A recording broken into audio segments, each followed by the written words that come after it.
Good morning sir. Good morning. Welcome mister Shukla.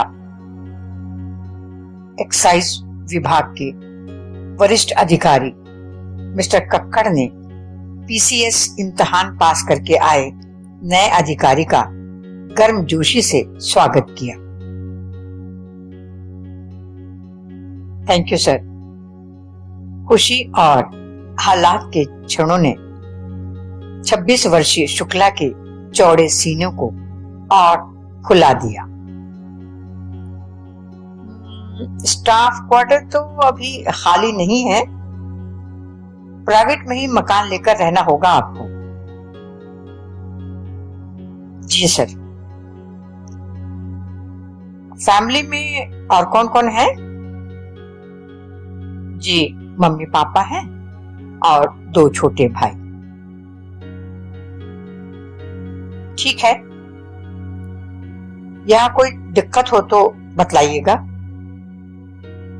घंटी बजाकर चपरासी को बुलाते हुए बोले कक्कड़ साहब। शुक्ला जी को यादव जी के पास लेके जाओ, वे इन्हें काम समझा देंगे। शुक्ला की ज्वाइनिंग रिपोर्ट फाइल में रखते हुए बोले कक्कड़ साहब। मिस्टर शुक्ला, हमारे विभाग की परंपरा के अनुसार जो नया ऑफिसर ज्वाइन करता है ना, वो शाम को बढ़िया सी पार्टी देता है। लकड़ी के तिनके से पान रचे दांत कुरेदते हुए बिहारी लहजे से बोले सर्कल इंस्पेक्टर मिस्टर यादव। और पार्टी में शैंपेन के साथ देसी मुर्गा भी तो होता है ना सर? चपरासी ने खीसे निपोरते हुए जानकारी दी। लेकिन सर, मैं तो मांस मदिरा खाना तो दूर छूता भी नहीं हूं। शुक्ला ने टीका लगे माथे को हल्का सा झुकाकर शिष्टता से जवाब दिया। अरे ये पढ़ाई के लिए हॉस्टल में रहकर भी शौक पानी से दूर हो? I can't believe it. चोट खाए शेर की हंसी उनके मोटे भद्दे होठों वाले चेहरे को और भी विद्रूप कर गई। फिर खुद ही बोले खैर, अब आप आ ही गए हैं इस विभाग में तो धीरे धीरे खुद ही सब सीख जाओगे। और लड़की बाजी और सिगरेट जुआ हम सिखा देंगे। हो करके हंसते हुए यादव का थुल शरीर बुरी तरह से हिलने लगा। पूजा पाठ उपवास वेद पुराणों का नियमित अध्ययन करने वाले परिवार का सांस्कारिक युवक विपिन शुक्ला नौकरी के प्रति निष्ठा, ईमानदारी और कर्मठता का पाठ भी मां के आशीर्वाद के साथ शिखा की गांठ में बांध आया था। एक जिम्मेदार और सीनियर आबकारी अधिकारी के मुंह से इतनी लचर बातें सुनकर शुक्ला अवाक रह गया। लेकिन दूसरे ही पल पूरे आत्मविश्वास से बोला, सर मेरा एरिया बतला दीजिए। एरिया? कैसा एरिया? अरे पूरे जिले के मालिक तो हम ही हैं, बाकी तो हमारे इशारों पर चलने वाले गुड्डे हैं, बस गुड्डे। अब आप आ गए हैं तो एक संख्या और बढ़ गई। मक्कारी भरी हंसी सुनकर शुक्ला दंग रह गया। नौकरी को पूजा मानने वाला शुक्ला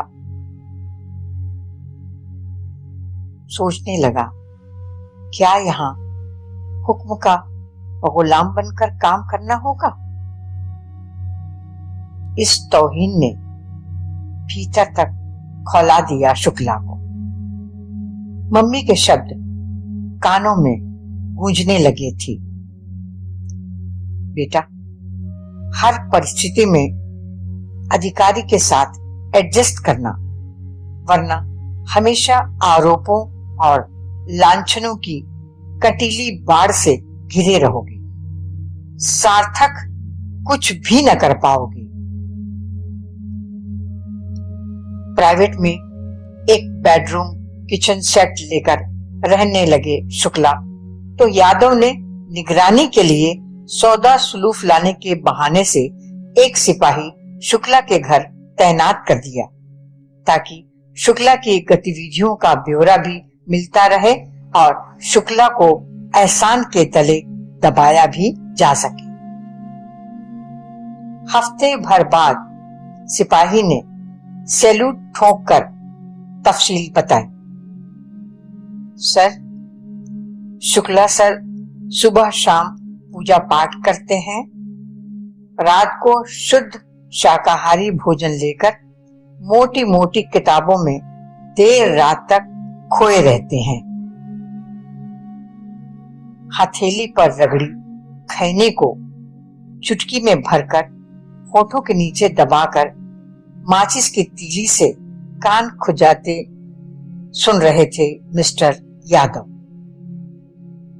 अच्छा, तो बच्चू IAS की तैयारी कर रहा है, हमसे आगे बढ़ने की सोच रहा है। हम भी देखते हैं कैसे बनेगा बच्चू IAS ऑफिसर। दूसरे ही दिन यादव ने शुक्ला को ऑफिस में तलब किया। मुखबिर ने खबर दी है कि पचौरी गांव में नदी के पास के जंगल में रात को शराब बनाई जाती है। आज रात रेड डालना है। लेकिन सर, आज तो मुझे कानपुर जाना है। मेरी मम्मी का पथरी का ऑपरेशन होने वाला है कल। शुक्ला का लहजा नम्र था। अच्छा, तो अब ओलती का पानी मुंडेर पर चढ़ने लगा। काम से बचने का अच्छा बहाना ढूंढ लिया आपने। यादव का स्वर तीखा था। नहीं सर, मैं सच कह रहा हूं। आप चाहें तो मेरे घर फोन करके कंफर्म कर सकते हैं। शुक्ला की बड़ी बड़ी आंखों में अपनी मां के लिए तड़प थी। कुछ भी हो, छुट्टी तो आपके सैंक्शन नहीं होगी। कक्कड़ साहब तो छुट्टी पर हैं और इंचार्ज मैं हूं। देखता हूं कौन तुम्हारी छुट्टी सैंक्शन करता है। 24 घंटों के नौकर हो राज्य सरकार के। ऑर्डर नहीं मानोगे तो सस्पेंड कर दिए जाओगे। यादव ने अफसराना घमंड से चेतावनी दी। शुक्ला उस वक्त तो खून का घूंट पीकर चुप रहा। छुट्टी की अर्जी यादव के टेबल पर पेपर वेट के नीचे रखकर अपनी कुर्सी पर आकर बैठ गया। शुक्ला का उतरा हुआ उदास चेहरा देखकर इंस्पेक्टर इम्तियाज ने हल्के से कंधे पर हाथ रखा। यार, तुम चले जाओ कानपुर, रात को रेड पर मैं चला जाऊंगा। शुक्ला ने कृतज्ञता से इम्तियाज के दोनों हाथ पकड़कर आंखों से लगा लिए। ठेकेदार कुकरेजा के घर पर आज कोई फंक्शन है, शायद पूरे स्टाफ को बुलाया है। शराब और शबाब दोनों का इंतजाम है। चलना है शाम को। यादव ने उस दिन लंच टाइम में ऑफिसर स्टाफ को सूचना दी थी। रात को 9 बजे के लगभग रात की ड्यूटी वाले सिपाही और अधिकारी को छोड़कर पूरा स्टाफ कुकरेजा की जगमगाती कोठी की तरफ बढ़ गया। सजावट, खान पान की व्यवस्था में लाखों रुपए खर्च किए थे ठेकेदार ने। पूरे महीने मशक्कत करने के बाद मुश्किल से 30,000 कमाता हूं। ये ठेकेदार इतना पैसा कैसे जोड़ लेते हैं? शुक्ला को आश्चर्य हुआ। यार, आसान है, बहुत आसान है। इम्तियाज ने राज खोला। वो कैसे? बस ठेकेदारों को घुड़काए रखो, ऑक्शन के समय बोली लगाने के लिए अपना आदमी सेट करके रखो। स्मगलिंग का माल पकड़े जाने पर कुछ हिस्सा सरकार को जमा करने से पहले खुद ही रख लो। ठेकेदार को हमेशा केस बनाने की धमकी देकर दुहानी गाय की तरह दूहते रहो। फिर देखो कैसे भारी भारी बंद लिफाफे महीने के आखिरी में आते रहेंगे आपके घर पर। नजराने के तौर पर जेवरात, कपड़े, यहां तक कि सब्जी भाजी भी घर पर आ जाती है, इम्तियाज ने बतलाया। नीलोफर बाई का मुजरा सिर्फ वीआईपी लोगों के लिए ऊपर की मंजिल में रखा गया है। शराब से धुत, हाथों में गजरा पहने, मुंह में खुशबू वाली गिलोरी चबाते, डगमगाते हुए सभी एक दूसरे के कंधों का सहारा लेकर सीढ़ियां चढ़ने लगे। अचानक एक जोरदार शोर हुआ। हल्ला मचाते हुए लोग मेन गेट की तरफ दौड़े। देखा तो कुकरेजा एक लड़के का कॉलर पकड़े उसे बुरी तरह से पीट रहा था। साला कुत्ता, मेरी मुखबिरी करता है और मेरे ही घर दावत उड़ाने आता है। एक जोरदार तमाचा रात की खामोशी को भंग करते हुए शुक्ला के कानों में तीर की तरह चुभ गया। क्यों मार रहे हो इस लड़के को? शुक्ला ने कुकरेजा का उठा हाथ बीच में रोककर पूछा। ये साला हमारे स्मगलिंग के सामान की खबर पुलिस को देता है। एक जोरदार लात ठेकेदार ने मुखबिर के दोनों जांघों के बीच में दे मारी। गगन में दर्दीली चीख उभरी और वो लड़का जमीन पर गिरकर बुरी तरह से तड़पने लगा। मुंह से खून निकलने लगा। अरे रे रे, ये क्या कर रहे हो मिस्टर कुकरेजा? इसका खून निकल रहा है, पुलिस केस हो जाएगा। पुलिस केस हो जाएगा? कौन करेगा पुलिस केस? पुलिस की जेबें हम भरते हैं और पुलिस हम पर ही केस करेगी। ठहाका लगा कर बोला कुकरेजा। मैं करूंगा पुलिस केस,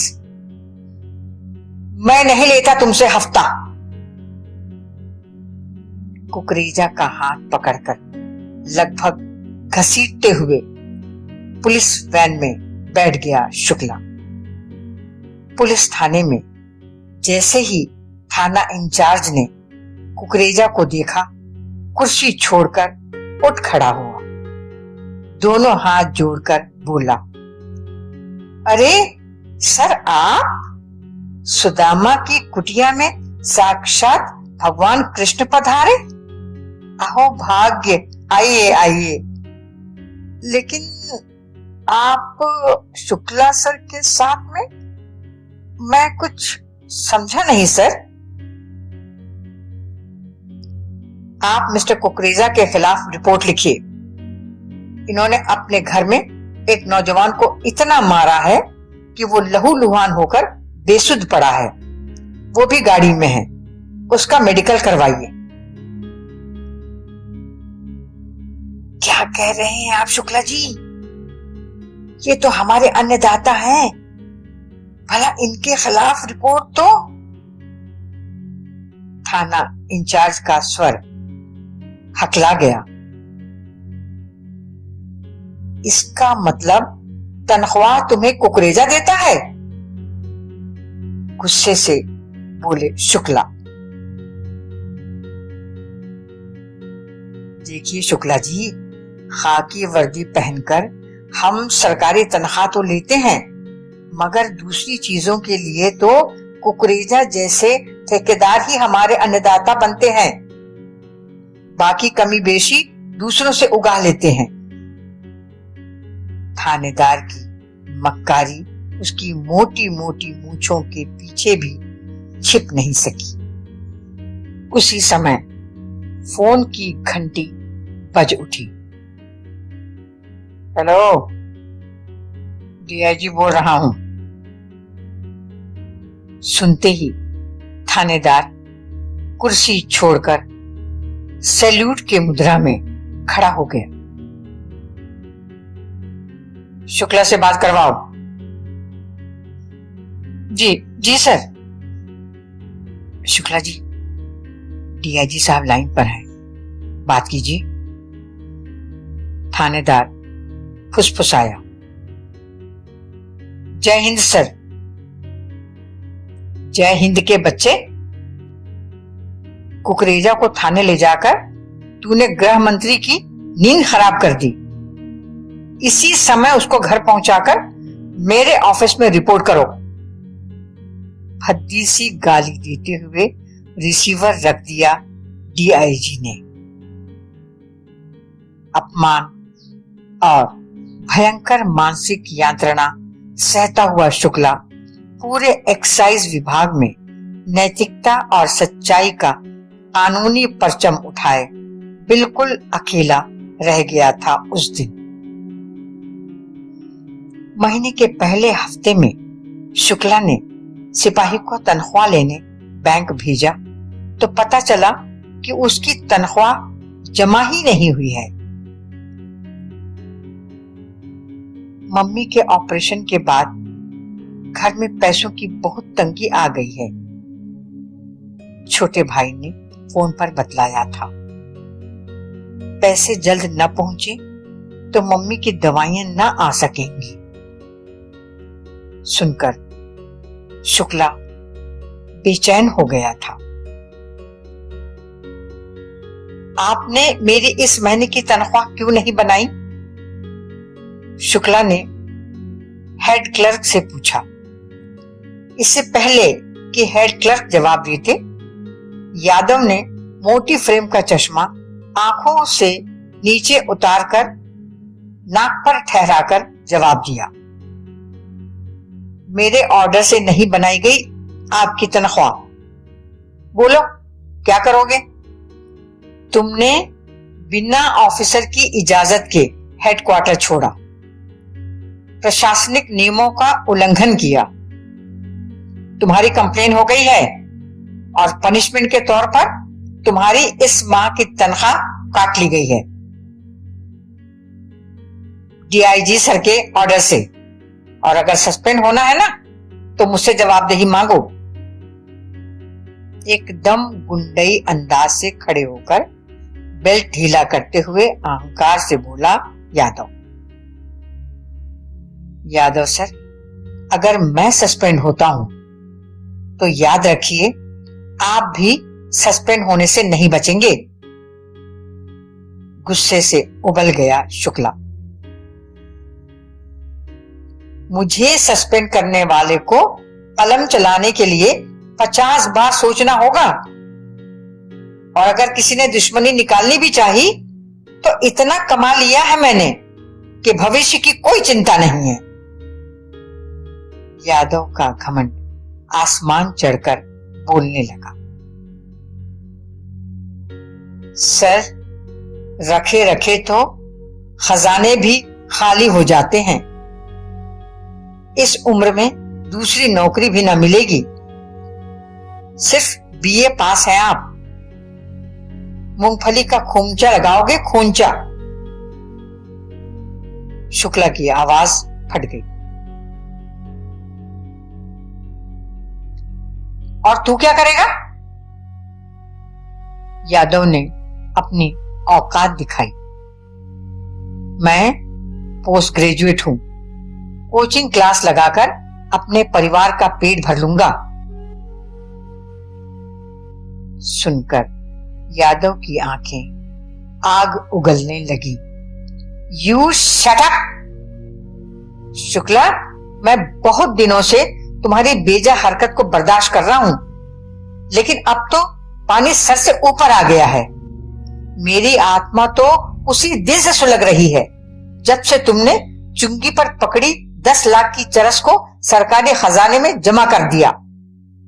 स्मगलर 1 लाख रुपए देने को तैयार था, मगर तुम पर सच्चाई और ईमानदारी का भूत सवार था। सोने का अंडा देने वाली मुर्गी को उल्टे हवालात में भेज दिया। मेरी उम्मीद पर पानी फेर दिया। अरे मिलता ही कितना है हमें इस सूखी साखी तनख्वाह में। अगर शराब, अफीम और चरस के ठेकेदारों की काली कमाई से अपना हिस्सा न ले तो इंजीनियर बेटी की फीस, डॉक्टर बेटी की पढ़ाई का खर्चा और मॉडर्न बीवी की किटी पार्टी, ब्यूटी पार्लर का खर्च, स्टेटस मेंटेन करने के लिए रेशमी पर्दे, महंगी क्रॉकरी, कार, सोफा, कहां से आएगा सब कुछ? पुलिस वर्दी पहने हैं इसलिए कोई आपराधिक कार्य नहीं कर सकते, मगर अपराधियों और स्मगलरों के काले धंधों पर से आंखें हटाकर मुंह तो बंद रख सकते हैं। पस्त और निढाल यादव का स्वर धीमा पड़ने लगा। लेकिन मैं नहीं कर सकता ऐसा। गलत और आपराधिक कार्यों को देखकर मैं चुप नहीं रह सकता, गूंगा और बहरा नहीं बन सकता। मैंने सरकारी नौकरी ज्वाइन करते समय ही अपराध, जुर्म और नशाखोरी को जड़ मूल से खत्म करने की शपथ ली थी। क्या मैं नहीं चाहता कि मैं अपनी मां का ऑपरेशन अच्छे से अच्छे डॉक्टर से करवाऊं, खुद आलीशान अपार्टमेंट में रहूं, अपने पिताजी के लिए टूटी साइकिल की जगह स्कूटर खरीद कर दे सकूं और भाई को बेहतरीन स्कूल में पढ़ा सकूं? लेकिन नहीं, मैं इन सब भौतिक सुखों को हासिल करने के लिए अपने संकल्पों, अपनी ईमानदारी और कर्मठता को गिरवी रखकर अपनी आत्मा को कुंठित नहीं कर सकता। मैं अपना ईमान, अपना ज़मीर नहीं बेच सकता और न ही मैं डिपार्टमेंट के साथ गद्दारी कर सकता हूं। मैं हक हलाल की 2 रोटियां ही खाकर, मामूली जरूरतों के बीच ही रहकर खुश रह सकता हूं। मैं अपने आदर्शों और सिद्धांतों के लिए कोई भी समझौता करने के लिए कतई तैयार नहीं हूं। I can't do that. I can't do that. कहते हुए शुक्ला दंदनाता हुआ ऑफिस से बाहर चला गया। शाम को इंस्पेक्टर इम्तियाज शुक्ला को समझा बुझाकर अपने घर ले गया।